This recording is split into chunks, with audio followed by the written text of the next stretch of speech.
because many of you here are here for the first time. So I grew up in a rural community in the Pacific Northwest. My father had a small produce stand, John's Fresh Produce. I worked there from the age of 12 to 17, helping the family run the store. It was a really important time in my life because I learned the value of hard work, how hard it is to own and operate a small business, and how important it is to be a member of a community and interact with the community. My father also told me I was learning a trade. I told him he didn't know what he was talking about. Because like any 17-year-old, I was going to go to college, and nothing he taught me would ever come of any use. This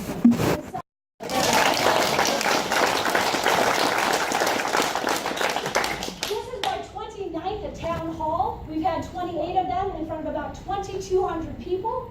We're holding town halls because this is a way that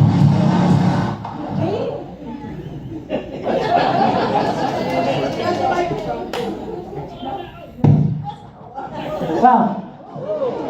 Okay. Imagine me shouting. Nope, it's gone. Go ahead. You have to stand over there. Hello? Yeah. Oh,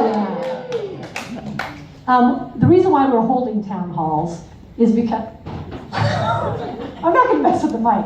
The reason we're holding town halls is it's an opportunity for you to get to know me, but also for me to get to know you. Each one of these are different. The questions are different. My responses, however, are always the same. But I really love the fact that I'm out here meeting constituents. And I will say to you that I will continue to hold town halls once elected. That should not be an applause line. It should be something that you expect of every member of Congress.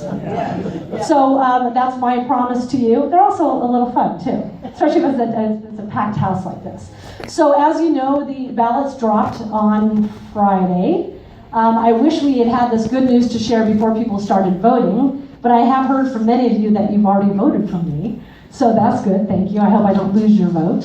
But two pieces of good news. The first is that the Columbian recommended me, along with Jamie Herrera Butler, to advance.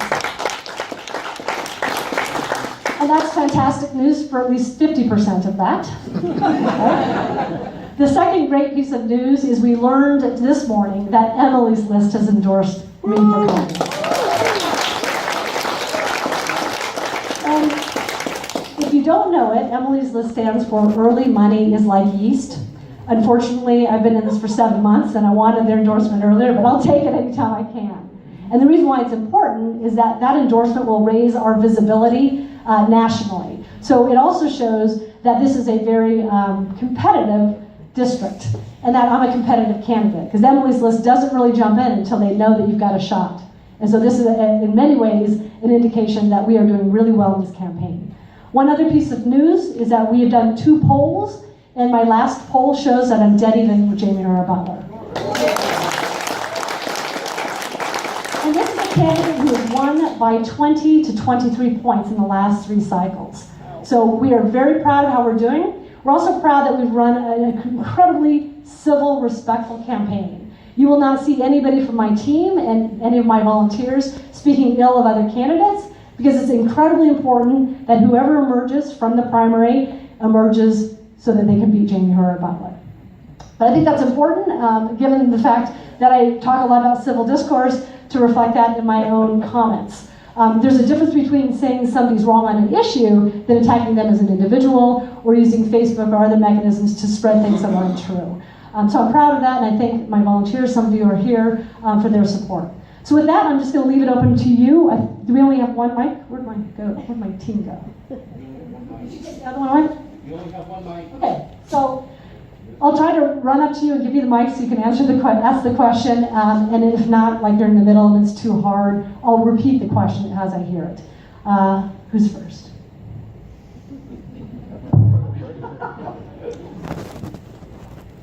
You said you're doing as well as Butler.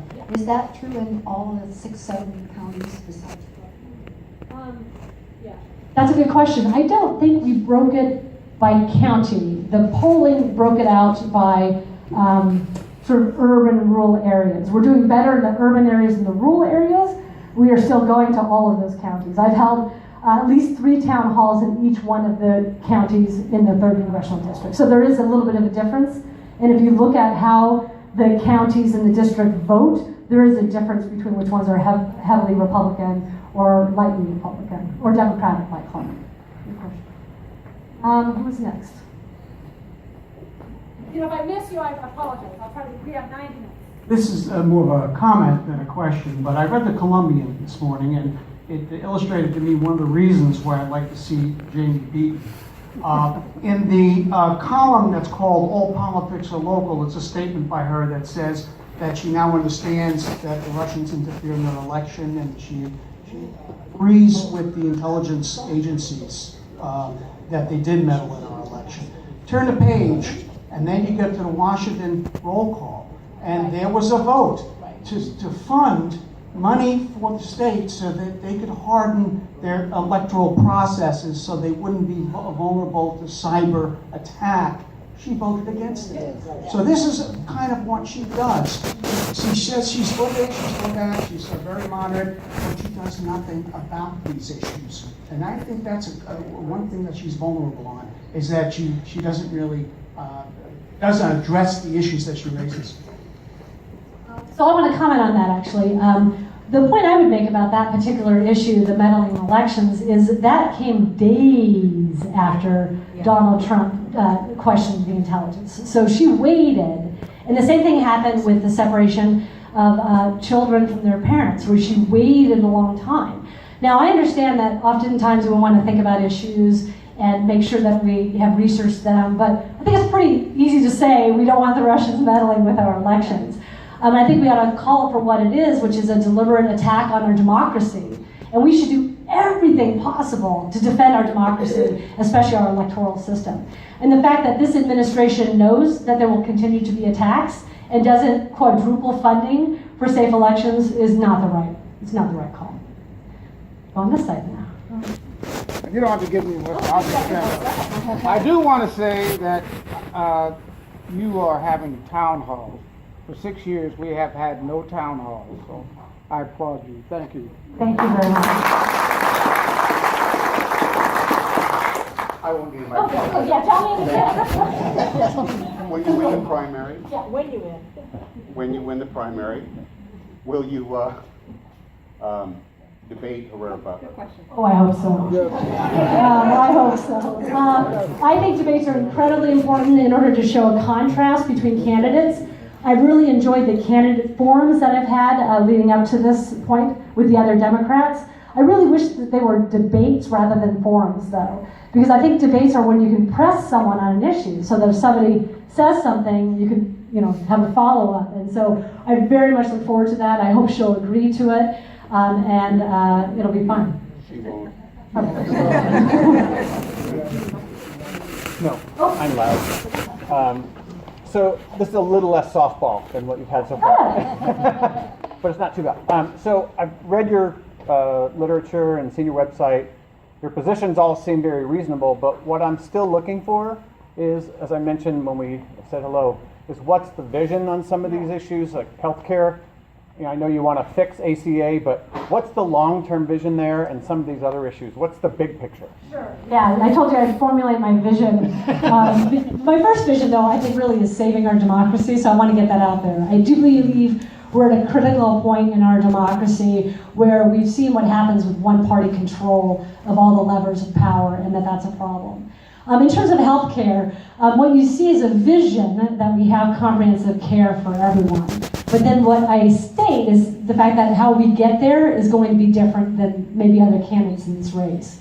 So the fact that 20 million people were covered under the ACA, many of which were covered for the first time, is something we have to recognize. It's an imperfect law, but we have to stop the bleeding, particularly because President Trump is now no longer going to defend the ACA in court, which is a clear signal that he wants it to go away, and he's articulated that. And so they're trying to undermine it in this fashion because it could not repeal it. After that, I would like to pursue what we had as part of the ACA discussion early on, which is a public option. So a public option would give individuals and organizations the chance to purchase health insurance from the government. And the reason why I like the public option is that it gives people that choice, because there are still many Americans who are comfortable with their employer-provided insurance. The public option also brings costs down particularly for prescription drugs. And so that's the mechanism that I'd like to look at. Then we sort of take a step back and we look at, what's working and what's not. So I have a little bit more of a pragmatic approach, and I get teased about how Viva La because Jamie, her butler, has got an A rating from the NRA, and they're going to want to protect people who are vulnerable. But I think, so what I'm going to do is just talk about common sense gun safety measures that I endorse. I think Washington, as a state, has done some remarkable things on this issue. But I hope we can focus on gun safety measures where there's wide agreement, like universal background checks, closing the loopholes, because we find that there's bipartisan support in Congress and also among the electorate. So that's what I'm going to focus on in terms of policies. And what's regrettable about the debate about the Second Amendment is I can say, I should be able to say I believe in the Second Amendment, as I believe in other constitutional amendments. But like other constitutional amendments, it is not without restrictions. And I wish we could have that conversation, and the conversation would be about what is the right type of measure that protects people, but also allows people access to their guns. And we can't have that conversation in America today, and that's terrible. One other thing I want to mention about just gun safety is I was very pleased that Congress repealed the Dickey Amendment, which was a prohibition on the CDC's ability to study gun violence. That has been a very big problem, because for people like me, I'm very data-driven, and if I'm going to back a measure, I want to know that the science is behind it. So we got rid of the Dickey Amendment, but we haven't funded the CDC. So I will be very much in favor of funding the CDC so we can study gun violence and then have policy sort of mimic what those studies say.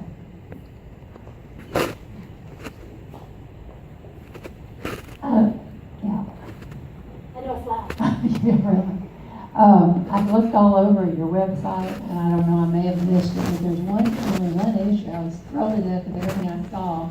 But one issue I didn't see, and that was, what is your position, your policy position, with regard to LGBT folks who live among us and are our friends and family and neighbors? So it's on the website now. Yeah, so we revitalized the website a couple of weeks ago, and we're slowly adding things. So obviously I'm very much in support of LGBTQ rights. It's very important. I see firsthand at the university sometimes when students struggle when they feel like that people are attacking them because of their orientation. And I think Washington State has done a really nice job in terms of being one of the first states for marriage equality. And we're really seeing a lot of support for anti-discrimination and a lot of focus on it. And I'm happy to say that the country is sort of moving in a more, a better position on these issues. We've really evolved quite a bit in the last 12 to 15 years. But it is on the website now. But thank you. And I spoke at the Pride Week, and I was talking about being an ally. I think we have a responsibility to always be an ally and to support people if they are suffering from discrimination. And it happens all the time. It happens in housing. It's not something that you'd like to think that it doesn't exist, but it does. And in all parts of the country as well. Hi there. I'm also a recent graduate at WCU. So. Yeah, go Cougs. So my question is pertaining to healthcare, I guess technically, but like our area, especially in Washington, is critically underserved for mental health services, and I just wanted to know, as a candidate, what some of your proposed ideas would be to help improve, because that's having access to mental health services is not only tricky for someone going through that, but then even have insurance providers even cover and even to know what the option coverage is for mental health services is widespread. It's a great question. So I believe in parity in healthcare, that we treat mental health just the way we treat physical health, which means first and foremost making sure you have insurance coverage and it's covered at the amount that makes you able to actually access those services. That's tremendously important. There's another problem, which is the lack of mental health providers that we don't talk enough about, which is that there are people who are not going into the field as much, particularly for youth. So I went to a program which talked about the tremendous deficit of pediatricians who deal with mental health issues. So I think we want to do our best to encourage people to go into that part of healthcare. and then make sure that insurance reimbursement is on par with physical ailments. Yeah. The other thing I would mention is with schools, I mean, you said that you, WC Vancouver. With high schools, I think it's also important that we provide mental health services at our schools, because if you speak to teachers, K through 12 more than WSU, but the bullying that happens is really a problem, and has led to a lot of challenges in schools, both for the teachers, but obviously for the kids. So I'd like to see more funding that will go for school counselors. I know that when I grew up in Brookings, it was a small community, it was a rural community, and we always had these budget issues with our schools. The first thing they cut were counselors. And as far as I'm concerned, that should be the last thing, because we need to have those people there to help our students. Want to know what the CDC is? Centers for Disease Control.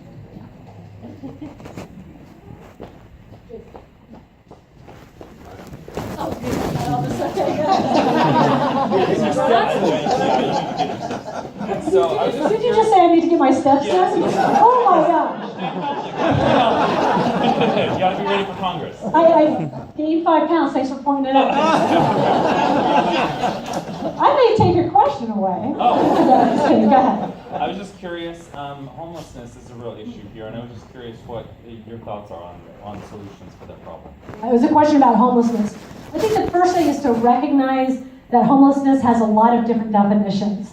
One of the forums that we held with the initiative was on homelessness, and it was surprising how few people knew how to define homelessness, because people often think about just a panhandler. They're not thinking about kids who are couch surfing because they don't have a home, or people living in their cars, or people who are all living together because they can only afford a small place.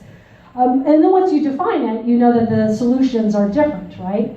Because part of it is an affordable housing issue, because people just can't afford housing. We see this problem in Vancouver and throughout Washington, and frankly, throughout the country. So for that, we want to make sure we have funding for HUD and the Department of Ag, and incentives for developers to provide that housing. Some of the homelessness is related to military vets, people who come home and they don't access the services that they sometimes need.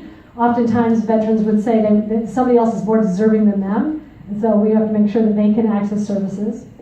The Veterans Assistance Program here, by the way, in Vancouver is excellent.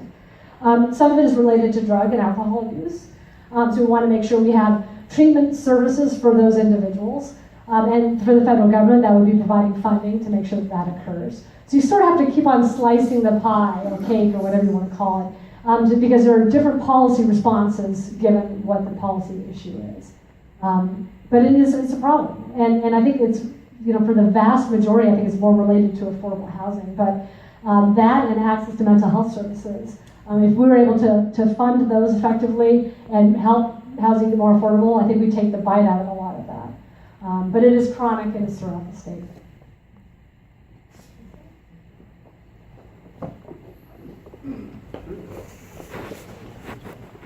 You mentioned doing what it takes to defend democracy, and I'm wondering what, being a consensus builder, what your view of defending democracy is, because we're seeing a lot of that around the world defending supposed democracy. So I thought I'd be interested to hear what you thought. So democracy abroad? No, our democracy here and where you would go to manage to defend it. So I would defend it by making sure our institutions of government operate as the founders intended and as the Constitution requires. So for Congress, it's recognizing that Congress as an institution was built to encourage deliberation and sober second thoughts, taking bites of these policy apples. So I think my approach would be to make sure that we get Congress functioning as well as possible. And by being part of the solution, which is somebody who's willing to listen to all sides, rather than part of the problem, which is somebody who says, I won't play with you because you have an R after your name. So I think we start there. But the other way to fix democracy is to put a check on the president, regardless of who the president is. So Congress has an obligation to make sure the executive branch is checked. And it's not saying we don't like the president, it's saying we don't like the president's policies. And the only way to do that is to have the Democrats take back control of Congress. The other way I would think about Congress and fixing democracy is to make sure that Congress as an institution is the leader in making policy, not the executive branch. So I've been alarmed for decades through Republicans and Democrats to see the shift of power move from Congress to the president. And I think that's alarming. And it wasn't intended that way. The framers wanted Congress to be, the first branch of government that makes policy. So we'll make sure that we try to get some power back. And oftentimes when we have periods when there's tension between Congress and the president, we see Congress resurge in power. We saw it after Nixon and we saw it after Clinton. So the little shakeup we're feeling now in our democracy might be good for democracy in the long run.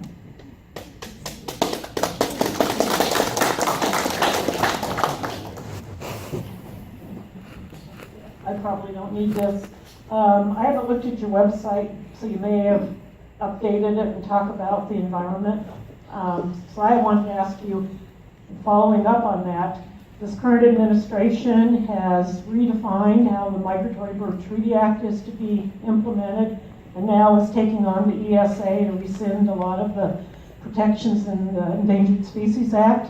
And there's proposals to open up wilderness to bicycles, all kinds of attacks on things that we thought were settled in terms of policy and law. And it's being done at the administrative level, not by Congress. That's a great point. One of the things that's so frustrating to me with this administration is President Trump gives us so much to pay attention to with a silly tweet or something that they say that's critical that people aren't paying attention to what is happening behind the scenes. And you're absolutely right that a lot is happening at the administrative level to cut back regulations. I think I saw today that there's going to be a move not to allow California to have stricter emission standards, which would be a problem because they were sort of leading the way to making sure we have more fuel-efficient cars. So I would say, making sure we stop the bleeding in terms of these regulatory rollbacks is important, and also letting people be aware that they're happening, because most people don't. I very much believe in the environment and protecting it as much as we can. We live in one of the most pristine areas of the Pacific Northwest. We have an obligation to preserve lands and make sure that there's a balance between the environment and recreational use and things like that. It's not all of one or the other, so I think we ought to be careful about that. But yeah, pro-environment. Climate change is real, it's human caused, all of that. But I'm glad that you're calling attention to these issues. I hope more people are talking about them as well. Give you a shot? Maybe.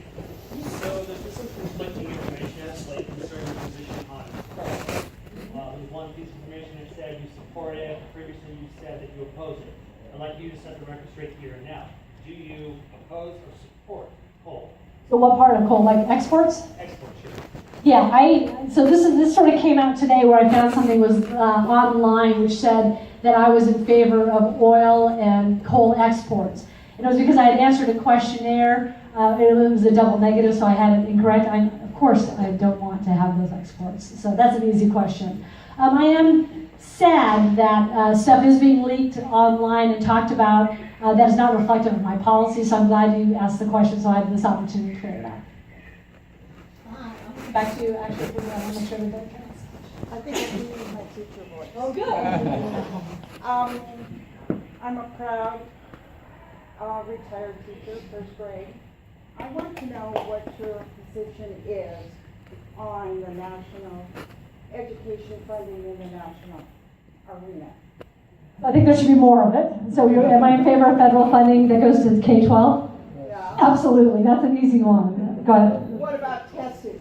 I don't favor testing. I think that schools are I think it should be handled locally. I think they traditionally have been a local issue. Where I think that the federal government should be involved is providing funding, because you have tremendous differences among school districts, and that means you have different outcomes, and you shouldn't, growing up in a poor rural community, I was not as well prepared for college as I could have been. I hate for that to happen because it hits the rural areas particularly hard. So I want to make sure that we have enough funding for especially rural schools, which really are struggling. What about state funding? Could teachers pay and that's going on? Well, that's a state issue, so I think we should get as much money as possible. As much. I would give you a raise right away. Listen, I have loved my job as a university professor. I teach students and they want to be there. I penalize them if they don't come to class. But generally, they want to be there, right? They want to be there, and it's wonderful to have an audience that's receptive.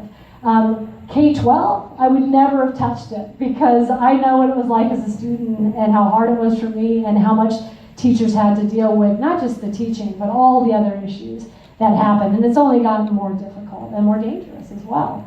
So I think we ought to support teachers as much as possible. I'm proud to have received the endorsement of the American Federation of Teachers.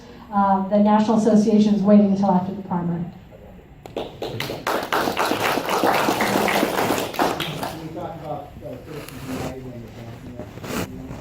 So Citizens United, the question was about Citizens United, and I don't know what the Johnson Amendment is. That's the one that's going to allow the nonprofits to be able to have donations Oh, for churches. Okay. So Citizens United, I was not surprised by this decision. I teach constitutional law. I had a feeling the court would rule this way and allow dark money. We definitely need a constitutional amendment to reverse it. We have used constitutional amendments to reverse reverse court decisions 4 times in our constitutional history. So it doesn't happen very often. So in the meantime, I think we ought to do what we can to increase transparency in who gives money to political campaigns. So right now, I've raised almost $750,000. Most of that in the 3rd Congressional District. That deserves an applause because that comes from you guys. That comes from you, and it shows the support of this campaign. If you want to find out who's given me money, you could go to the FEC, but it's, they list donors over the amount of $200. But it's sort of unwieldy, and so I'd like it to be a lot easier for people to find out where the source of money is. There are other things that we could do. There's something called this Anti-Corruption Act that has measures in it to increase transparency and place some controls on spending in politics, and I favor many of those provisions. The Johnson Amendment, I'm sorry I didn't know right away. I do think that churches have always been political, and it's regrettable because that was, I don't think, their intention. And I don't like the fact that there are tax breaks given when they're being inherently political, which I think is a violation of the Establishment Clause. So I feel very strongly about that. It doesn't mean that they can't be. They can, but they shouldn't be rewarded for it while pretending that they're not. And so I like that separation. And it doesn't mean that I'm anti-religious. I believe in religious liberty. I wrote a book about it. I just think we have to be careful when we mix it with the public sphere. Well, the other thing that does is it prevents people from getting donors. That's right. Yeah. That's the issue.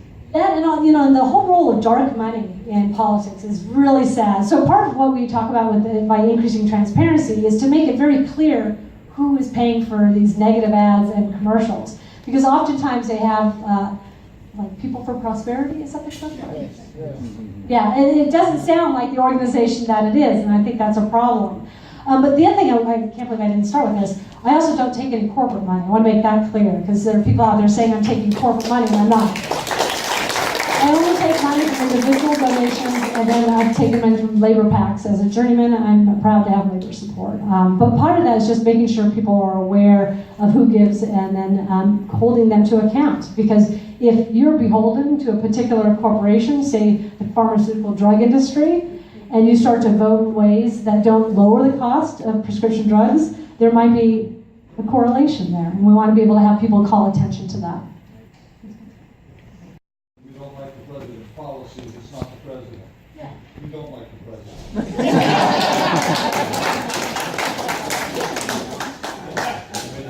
He is a bad man. Having said that, I have voted for a Democrat since I voted for John F. Kennedy in 1960. But there's something that concerns me that really hurt in 2016, and I would like your take on, is it an issue in this district, and is it an issue nationally? And that's this pulling aside to the left and to the right within the Democratic Party. How serious is that when we get to November? Very serious. It's very serious. And I think the thing that's most challenging is that there are certain segments of both parties that are being very dogmatic about certain issues. That if you're not for us, you're against us. And in 2016, there were some people who voted for Bernie Sanders who did not vote for Hillary Clinton. And they did it intentionally. So I think there's always going to be a challenge with people who are so wedded to their ideology that unless you're perfectly aligned with all of their interests, they're not going to vote for you. And I just don't have patience for that. because I'm never going to agree with everybody in this room 100% of the time. But what I am going to do, if I do something you disagree with, is I'm going to come to a town hall and I'm going to let you talk to me about it. I'm going to tell you why I voted the way I did, and I'm going to ask you to persuade me that I'm wrong. Because that interchange is what this is about. But I think it is a problem nationally, and I think that if you look, it's also a geographic problem. It's a geographic problem because a lot of what's happening is on the two coasts, the more urban metropolitan areas where there's more wealth, and not so much in middle America or in districts like ours, which is very much a mix of Republicans and Democrats. So it makes it very difficult for people sometimes to be successful in their elections because there are people saying, I'm going to take all my toys and go home. And that shouldn't happen, but it will. So it's my job to persuade people that they should look at it a little bit differently. And so, yeah, it'll continue to be a problem nationally as well. But we see it happening in this district, we see it happening in this race, and it's regrettable, but we're still soldiering on. And then I'll just let the comment about Trump, I'll let you have that. You got more applause than I did, so maybe I'm doing this wrong.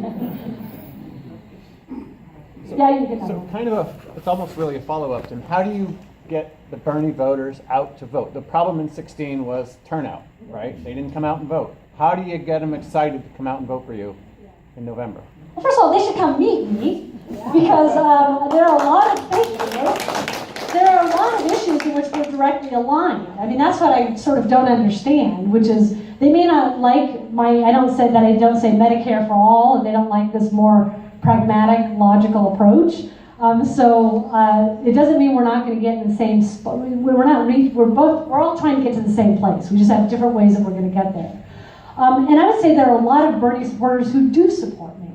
And there are some in this room, and there are some that are working for me. So part of it is they just have to know what I'm about and what my positions are, and then they have to make a decision as to whether or not they're going to vote for me or someone else in the primary. I hope they vote for me. And then if when I win the primary, they're going to have to make a decision as to whether or not it's better to vote for me or allow Jamie Herrera Butler to win. And then I would say to somebody who is like, I will not vote for you unless you're perfectly aligned, that they're coming from a place of privilege. Because if they are somebody who is undocumented and is living in fear, that is scarier to me. If you say, I'm going to take my toys and go home, you're not listening to the person who's maybe undocumented, living in fear. You're not listening to people who are concerned that their reproductive health rights will be taken away. You're not concerned about people who don't have access to health insurance. That is a place of privilege to say I can take my toys and go home. And so I think we should call people out on that.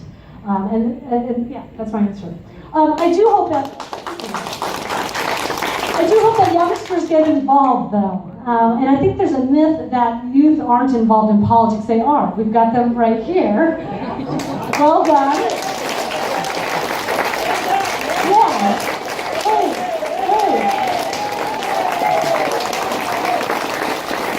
Well done. So let you in on a little secret. You have so much potential power in America today. So much. Because if your passion for issues, which is what we see with youth, translates into political activism, you will not be stopped. And it's a habit you form early and often, and it's something I strongly encourage you to do. The other thing is that you will make a difference in elections. In Washington State, we've had gubernatorial races that were decided by 100 votes. So it matters that you participate. But once you get that agency, you will become so powerful. And we've seen it with youth and the gun safety issue. We've seen it with the youth and environmental issues. But I do want to say, and I can't say this enough, that youth are much, much, much more active than you realize. They're just not active always in politics. So they're active in nonprofit organizations. They're active on certain issues. So don't just look at youth's participation in terms of voting to say that they are not active. They are doing things that you just may not be aware of it. The other thing that I'll say is that, given your age, I would say you've not seen a democracy that has ever functioned properly, right? I mean, you haven't seen a working democracy. We're a mess. We're doing a terrible job. So the fact that you're not immediately attracted to politics is not surprising to me. But I want you to come visit me, work on my campaign, see how fun it is, see how much power you have, and see how exciting it is to be part of a movement to save democracy. So I applaud you for being here, and I hope you join Team Long.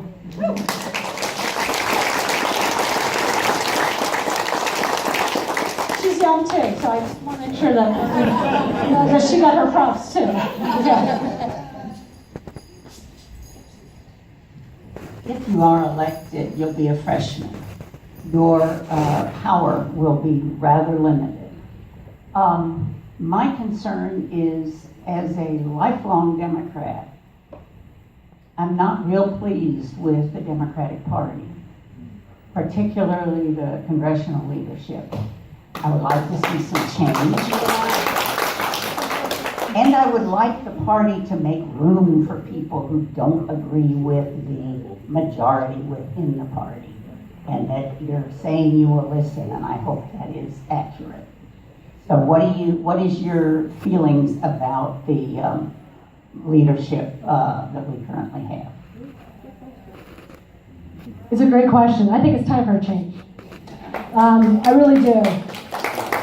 Because when we talk about polarization of Congress, we're speaking about how leadership is leading Congress. And what they're doing is they're really holding members to account. And if you don't vote a certain way, you may not get a choice committee position. They may not assist you electorally. And so they really rule with an iron fist, particularly the former Speaker Nancy Pelosi.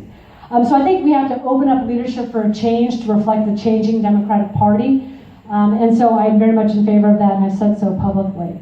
I'm going to disagree a little bit with what you said at the opening, which is that as a freshman, I won't have much power. They haven't seen a freshman like me.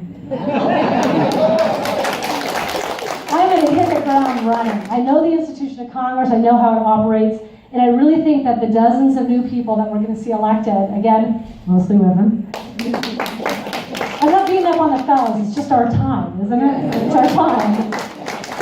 That we're going to really bring a different approach to governing. And so I think it's a really important moment for the Democratic Party, and I hope that all of the other newly elected members are going to sort of have the same perspective, which is it's time for a change, it's time to change leadership, and maybe we can come together as our own little caucus and try to force leadership to change. I'd be happy to lead that movement. Are you saying that a woman's place is in the house? Oh, I love that! What was your name again? What was your name again? Jean. A woman's place is in the house, trademark Jean. That is fantastic. I'm going to use that. Or in the Senate. Okay. It doesn't have the right ring to it, but maybe it does. Right? Why not? As a middle school counselor, I appreciate what you said about more counselors. And as a mother of young adult daughters who are saddled with student debt, I wonder what you could tell us about of how we can improve the situation. Because I'm finding even with my middle schoolers, kids saying, my parents tell me I'm not going to college. And they're already kind of thinking that's just not an option more and more. So I'm really concerned about that. First, let me tell you about my debt.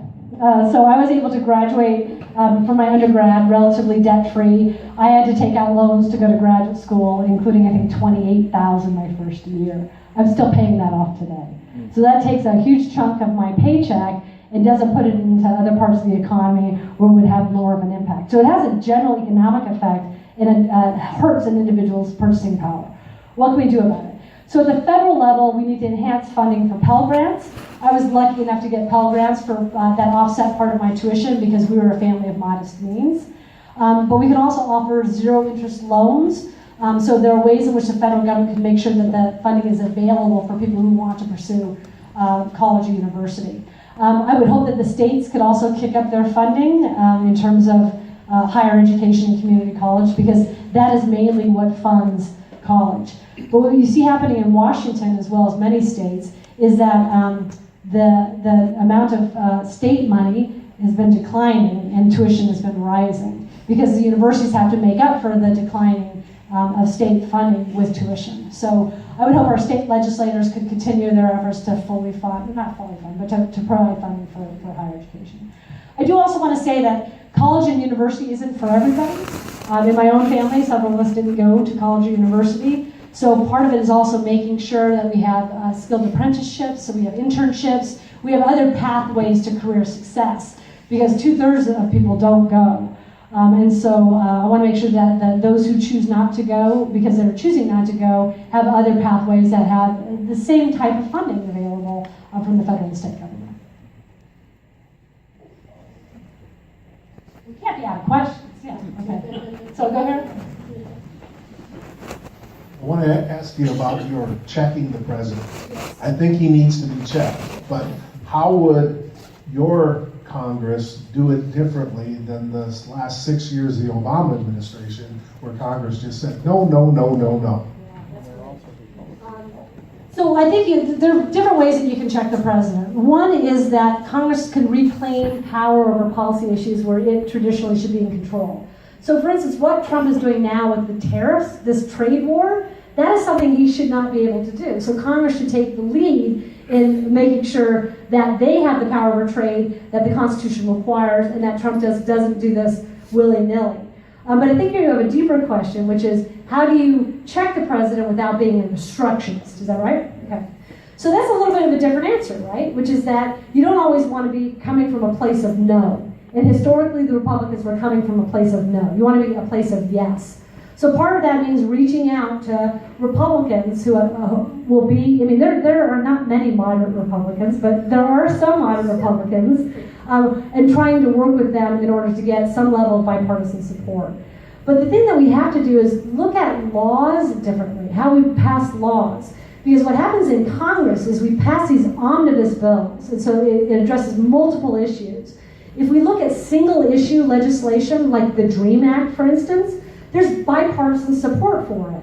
Where the system falls down, or falls apart, is when leadership, and this gets to your question, where leadership says, well, we're not going to do that because we want to only look at immigration if there's border security and a DREAM Act, and if, oh, by the way, we hold political refugees in cages. You know? So we have to stop Congress from doing that, which allows us to find out where we have those areas of agreement together. And that's what I would be in favor of. So there's a couple of ideas. I'll try it without the mic. So my question connects to a lot of things that you've said or questions that people have asked, and it sort of launches off of a column that ran in the Columbia recently, and Leonard Pitts, the Miami Herald columnist who was syndicated, wrote a column that said, Democrats, take note, normal isn't coming back. And he says, Democrats must realize that they're in a back alley brawl, not a pillar fight. And I've been saying for about 2 years that I think we have this naive notion that our norms and checks and balances are going to save us. But like he says, it only works if everyone agrees to play by the same rules. So it's clear that you have a lot of respect for checks and balances and norms, but how do you square that with realizing you may well be right and some of the old rules might not apply anymore? How do you bring that into Congress? It's a great question. And you don't want to bring a knife to a gunfight? Is that what you're saying? I'm trying to remember the Untouchables movie. I have to think about this. I mean, I try to be hopeful. So part of it is I don't want us to be like, we can't fix it, because I think we can fix it. I believe it's gotten so bad that we've sort of hit the point where it can only get worse. But what I hear you saying is that Pitts' argument is that it's never going to go back to the way it was, and maybe what we're doing is we have nostalgia for the past. Is that sort of what he's saying? All I know is this is my approach to governing. It's one that I think will fix democracy. It's one where I'm going to have to do. I have to try. I mean, when I asked myself this question when deciding to run for office, which is, you know, could I win? And if chosen, if selected hired by the people, would I be an effective governing? Would I be able to make a difference? And I've answered both of those in the affirmative, because I do think that if we have common sense members of Congress, that we can change the institution from within. I've been able to change our conversations about democracy at a local level. I think we can do it at a national level if we hire the right people. I can't not do it though. But I'm gonna think about it. That's good. Yeah. I'm going to think about this a little bit more. I'll have a better answer for you. But I would not be doing this if I didn't think I could do it.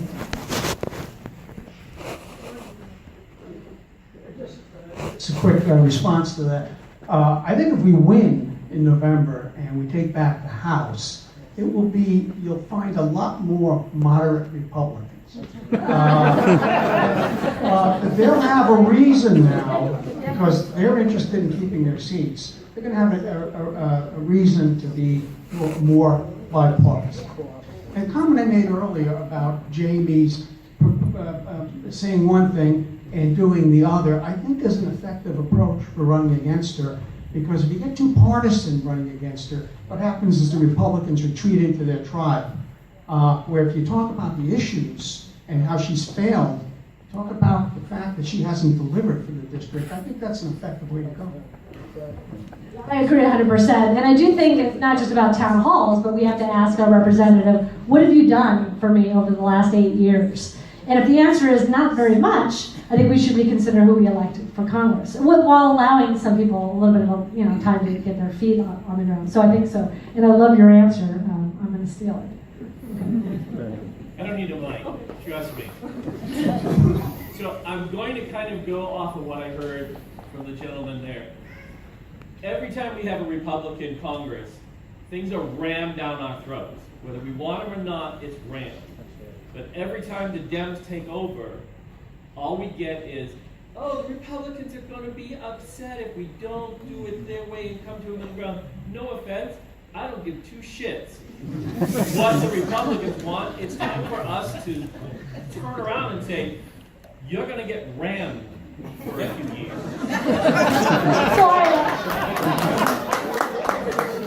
I applaud your passion. And I actually swear like a sailor, so I appreciate your phrases, your choice of words. But I don't want to be just like the Republicans. I want to be better than the Republicans.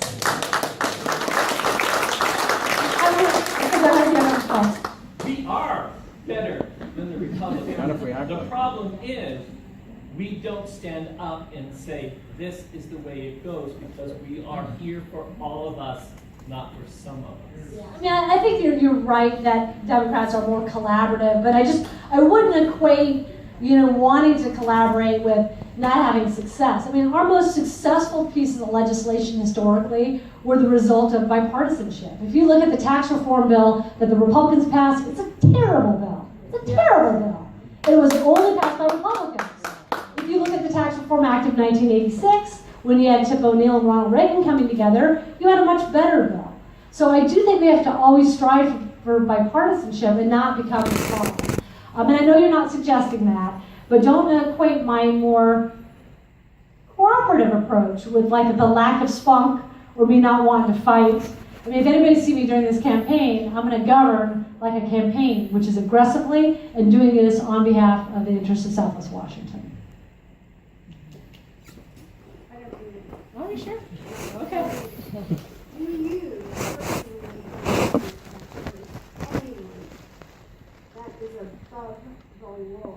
No. Yeah, the question was, do I believe that anyone is above the law? Absolutely not. And you know what? The rule of law matters. So we need to start talking about this in terms of the importance of the rule of law, the importance of integrity, the importance of honesty. We speak about patriotism. Patriotism is not allowing the Russians to take over our election, not to mention, his weird relationship with Putin. So I think there are ways that we have to talk about this to show that we have these shared values. But yeah, that's an easy one. Give me your position on the Electoral College and its failings right now. Yeah, so the question was about the Electoral College and my position. I'm not a fan of the Electoral College, but it is, I know you're not going to like this in advance, it's better than a popular vote. Because even though with a popular vote, it's a travesty that we have a president who lost by, what was it, $3 million? Yeah. $3 million. But if you have a popular vote, it will really change the dynamics of a presidential election. So if you're a savvy person, you're going to go where the votes are, right? It's not what they said, what Al Capone said about the banks, that's where the money is. And I think that would leave a huge swaths of America not really being paid attention to. And so one of the things that I think is dividing our country is an urban-rural divide, and we saw this in this last election. We see it in the 3rd Congressional District. So I wouldn't want our mechanism for selecting the president to further exacerbate that problem.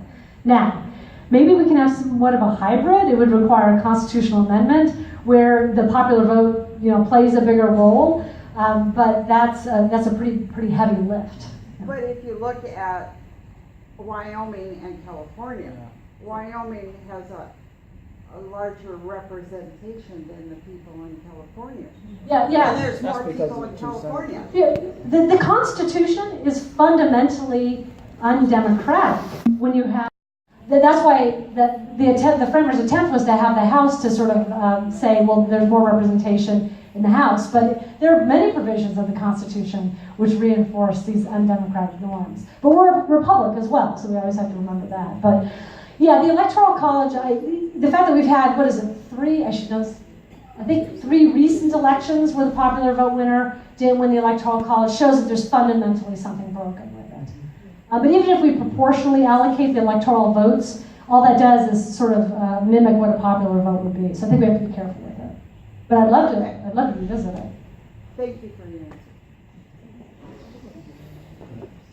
Am I wearing y'all down? I'll touch on this quick just because I know this is a big issue around here is the infrastructure issues with our bridges and roads and the proposed toll that's going to be going up for a vote in Oregon and just how, especially us here in Southwest Washington trying to work in Portland and the difficulties with all that, like how would you work with your position to fundamentally make a stronger relationship with the state of Oregon, and how does the national government play into this? Because it is kind of, it's an international freeway, I-5 is, national freeway. So, yeah. Question. So the first is to say, what Oregon is doing is that the congestion pricing is different than sort of like a toll on the bridge. So the first thing is to look at those separately. And to recognize that Oregon is doing a terrible job rolling this out. Because Oregon is essentially saying that we're going to consider a toll that will have the consequence of hurting Southwest Washingtonians. So we have to stop that from happening. It's a bad idea. I don't think it's going to move forward. And I really applaud the city of Vancouver, which has really stood up against this plan. There shouldn't be any tolls, right? But I also think that we have tolls on our life. We have a toll is sitting in traffic for 2 hours trying to get home. There's a toll on our environment when we have people sitting in traffic and it increases emissions. So I think we have to really look strongly at what to do about the I-5 bridge.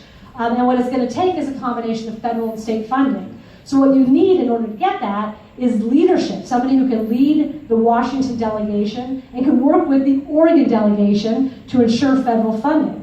So I don't want to have a hostile relationship with my Oregon neighbors. So you have to make sure you've got somebody who's willing to say, hey, let's talk about this, let's come to a solution.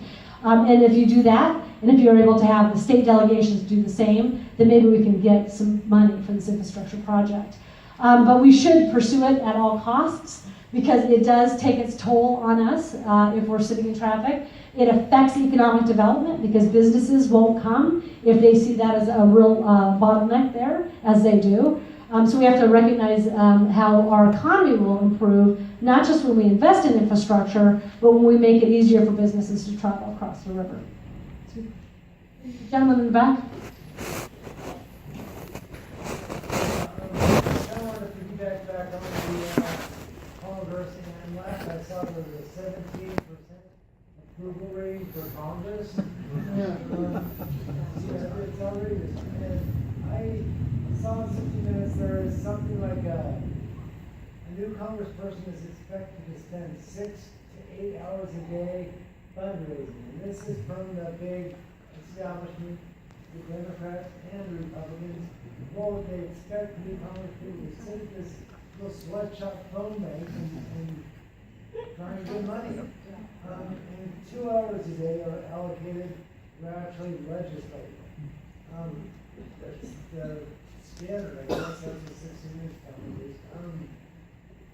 How are you going to work with that as a member of, I don't want to use the establishment Democratic Party? So the question is about the amount of well, it's sort of a recognition that Congress's approval rating is low and that many members of Congress spend hours fundraising. It's not just members of Congress, it's also candidates. It's also candidates for Congress. Go ahead.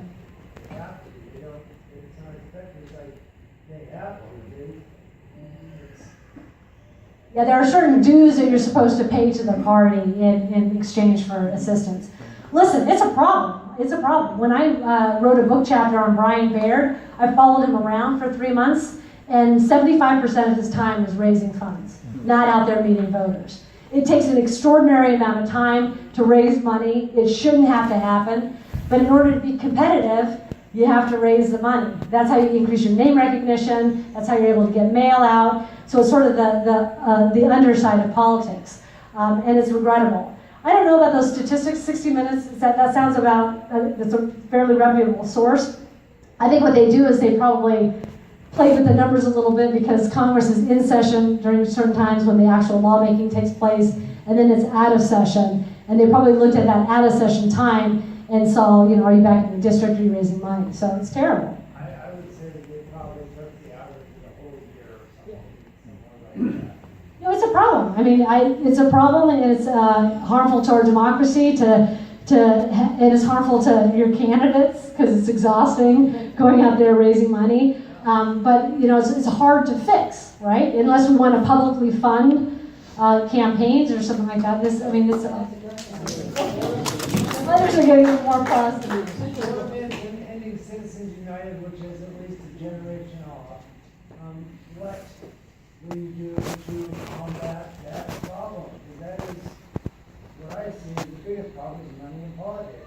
It is a problem, and I think we increase transparency, number one. We look at the caps on what people and organizations can give, would be another thing. There are things that we can do to make it easier for you to find out. You can go to Dark Secrets now and find out where people are giving you the money. So there are I think that people will renew, especially I think about the youth here. I think that will renew people's faith in our democracy, not to sort of have the impression that money buys politicians. Now, I don't think it's necessarily always true. It's why I don't take corporate money, is I don't even want people to say that I'm bought and sold for corporations. So one is, electing candidates who choose not to take corporate money. So there are all sorts of little things that we can do. Do you have a solution that I haven't thought of, though? You can't ask me a question when you don't have a solution. I'm looking for ideas. You mentioned before the Anti-Corruption Act, and you say you support certain provisions. Yeah. But also in the revolving door of lobbyists. Yep. Lobbyists, of commercial people becoming lobbyists. Yeah, I think that it's only 2 years now. They want to expand it to 5. There's a part of the act was to not have people raise money during working hours, legislating hours. I guess that means that you would only do it when you're, that only shifts the fundraising. So I'd be in favor, but it's still going to happen. So I'm trying to remember other measures. But those are in that Anti-Corruption Act. This is a sweeping wave that's coming all over the country. Oh, absolutely. People are rightly concerned about the role of money in politics. I think that the individual fundraising that a member has to do is a problem, but the biggest problem is dark money. It's what Citizens United allowed to happen, which is that you have a lot of money coming from the outside. We don't know who is, we know who backs many of it, but they're unaccountable. So that's a bigger problem. Because it's also led to a tremendous increase in negative campaigning. Because when you've got somebody with this dark money, they're not coming and saying, Carolyn Long is the best candidate for the 3rd district. Terrible things about people. And so that further decreases people's faith in the process, including youth, but also all of us. Nobody likes to see that. So it's a big problem, I agree.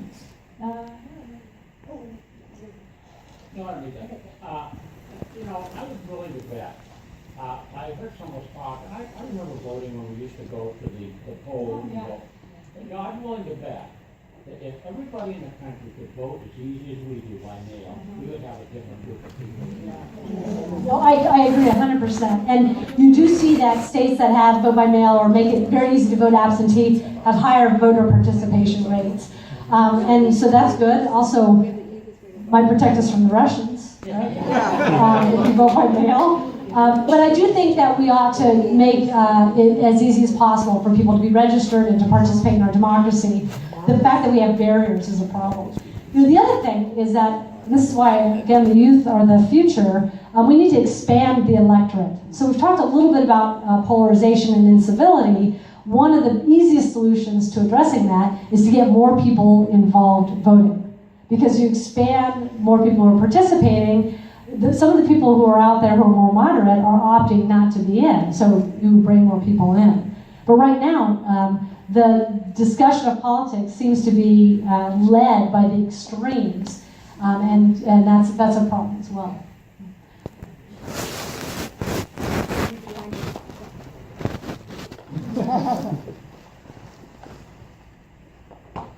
So I've kind of been through like a lot of questions actually like in my head throughout the course of this, just because we've talked about a lot. But I guess what it boils down to more than anything for me is less of a statement about politics and more of a statement about yourself, which I need to know, like you have a policy of compromise, which is viable, it's admirable, and it's your stance on things, but I need to like know that without any tag words like dark money or like pointing to the youth, which I need to know that you are going to stick to your guns if it comes to it. I need to know that you're not going to be delicate about it. I need to know that you aren't just going to bend to the will of people when they tell you to do otherwise, Democrat or Republican. I need you to stick to you if you're going to do this. Yeah.